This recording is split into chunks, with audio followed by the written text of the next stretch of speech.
Shri Ganesha Sharada Gurubhyo Namaha Ramaya Ramabhadraya Ramachandraya Vedase Raghunathaya Nathaya Sitaya Pataye Namaha. Welcome to all for this session on Ramayana to chapter 31 of Kishkindha Kanda. In the previous chapters, we have seen Rama explaining the arrival of autumn season, and even though rainy season got over, he lamented, saying that Sugriva is not making any preparations towards the searching for Sita, because till now there is no news coming from the Sugriva's side, even though he is making certain preparations. The offspring of that Indra among men, the son of a king, that is Lakshmana, then spoke to his elder brother, who, full of tenderness, cheerless, despite his natural gaiety, and full of distress, had but now expressed his desire to him. Nay, that monkey is not a civilized being. He does not consider the immediate consequences of his acts, nor will he enjoy the glory of the monkey realm, that is the Vanara empire. It is not fitting he should take advantage of circumstances in this wise. In his stupidity, he has become the slave of domestic bliss without calling to mind the debt he owes to you. Let him therefore die and seek out Wali. Throne should not be conferred on one devoid of virtue. I am unable to contain my violent rage. I shall slay that disloyal Sugriva immediately, that son of Vali, that is Angada, with the leaders of the Vanaras, shall this day assist us to recover the princess. Then Rama, the destroyer of warriors, in terms that were prudent and appropriate, addressed Lakshmana, who, bow in hand, desired to follow up his words with action, and who, full of ire, was burning to fight. No, you are equals in the world. Do not commit such an outrage like killing Sugriva. The warrior who nobly masters his anger is the greatest of heroes. Do not belie your natural integrity. O Lakshmana, recollect the feelings of joy that the alliance with Sugriva formerly aroused in you. Speak to him in moderate tones, omitting all harsh expressions regarding his delay and his tardiness. Thus counselled by his elder brother, that lion among men, the valiant Lakshmana, the slayer of hostile warriors, entered the town of Kishkindha.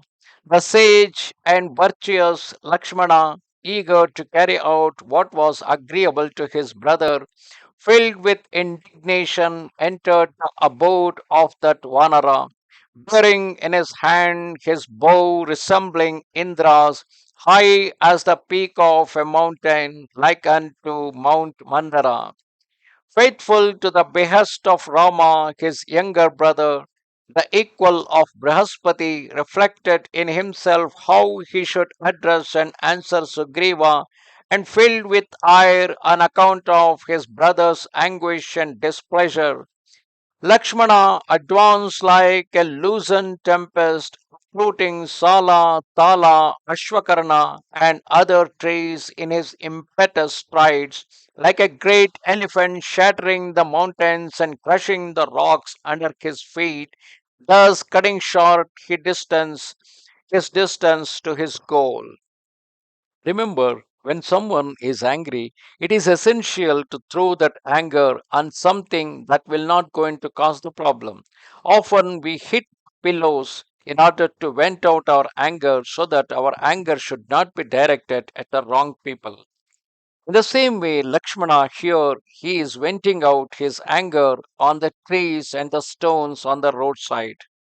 The tiger among the Ikshwakus then beheld the splendid city of the king of monkeys, the inaccessible Kishkindha, followed out of the mountain and filled with warriors. his lips trembling in his fury against Sugriva. Lakshmana beheld those formidable looking monkeys ranging round the city, and seeing that foremost of men, those monkeys resembling elephants tore up parts of the mountain, rocks, boulders, and great trees. Lakshmana, observing them seizing hold of these missiles, felt his anger redoubled like a brazier lit with innumerable brands, and beholding that infuriated warrior who resembled the god of death himself at the dissolution of the world, fled in their hundreds on all sides. It is quite natural when someone is approaching them with anger, like Lakshmana approaching them with anger. The Vanaras got feared and they tried to hold on to something that will give them a feeling of safeness. So they catch hold of some rocks and catch hold of some trees, not with an intention to attack on Lakshmana, but for Lakshmana, who is feeling angry, he felt that they are getting prepared for a war. At that, those foremost of the Vanaras, returning to Sugriva's palace, informed him of Lakshmana's approach and of his anger. But that king of the Vanaras, who was passing his time in dalliance with Tara, paid no heed to what those lions among the Vanaras were saying.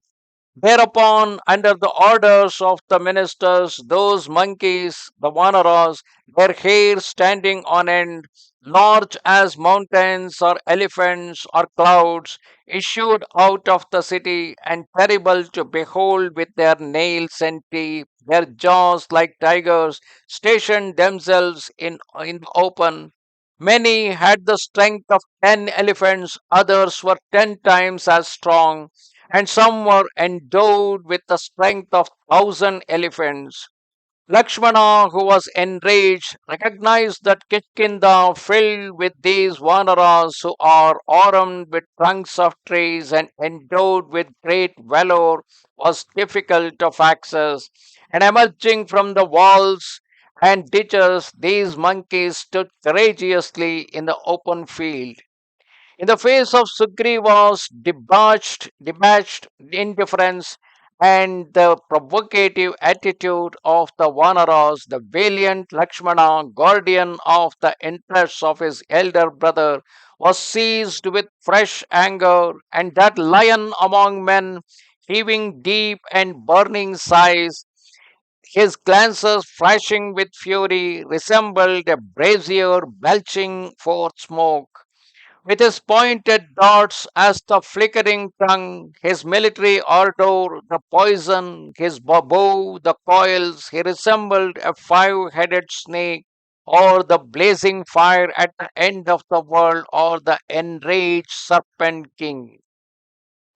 Then Angada, who had gone out to meet him in his terror, suffered extreme discomfiture, and that illustrious warrior Lakshmana, his eyes red with anger, commanded Angada, saying, O child, inform Sugriva of my advent, and tell him that the younger brother of Rama has come, O conqueror of your enemies, tormented by his brother's grief.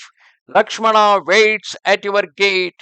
Do yourself seek to prepare that monkey by addressing him in this wise, and return with all speed to inform me of his answer, O dear child. Thus Lakshmana tells Angada. Hearing these words spoken by Lakshmana, Angada, filled with distress, went to seek out his uncle, who now occupied his father's place, and said to him, Saumitri has come. Then Angada, overwhelmed by the harsh accents of that hero, his countenance bearing the traces of profound distress, went away, first offering obeisance to the feet of the king in great reverence, and thereafter to those of Rama. That valiant prince, having touched the feet of his father Sugriva, then made obeisance to his mother Tara also, and finally pressed the feet of Ruma, having informed Sugriva of what had taken place.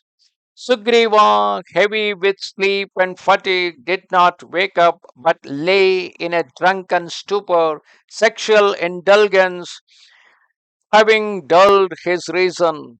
Meantime, seeing Lakshmana, fear troubling their hearts, the monkeys welcomed him with shouts to appease his wrath. Beholding him near at hand, they raised a great clamor, resembling a huge wave, or the growl of thunder, or the roaring of lions. And this great tumult roused that red eyed monkey Sugriva, adorned with garlands, who was bemused with liquor, his mind bewildered. Recognizing his voice, two ministers of the king of the monkeys, accompanied by Angada, approached him. Both were of noble and venerable appearance and were named Yaksha and Prabhava, ingratiating themselves by their speech that went straight to the point, and sitting down near the king, who resembled Indra, the lord of the Maruts, they said to him, there are two brothers full of nobility and power, Rama and Lakshmana, who in human form are worthy of the kingdom they confer on others. One of them, bow in hand, stands at the door. Beholding him, the monkeys, the terrified, are raising a great clamor. This younger brother of Raghava, Lakshmana is Lakshmana, his spokesman, charged by him to communicate his wishes, has come at Rama's command, and the son of Tara, that is Angada, the beloved Angada, has been sent to you in all haste by Lakshmana, O king, as his deputy, O irreproachable prince. That valiant warrior Lakshmana stands at the door, his eyes inflamed with anger, and consumes the monkeys with his glances. O king, go quickly and place your head at his feet with all those who belong to you, O great monarch, so that his anger may be instantly appeased. That which the virtuous Rama desires, do yourself carry out scrupulously, so that his wrath be softened. Execute his wishes with care, O king, fulfill your pledge and be true to your word. Thus ended chapter 31 of Kishkindha Kanda in Ramayana. Namaste Sharada Devi, Kashmira Puravasini, Twamaham Prarthaye Nityam, Vidya Danancha Dehime. Bye.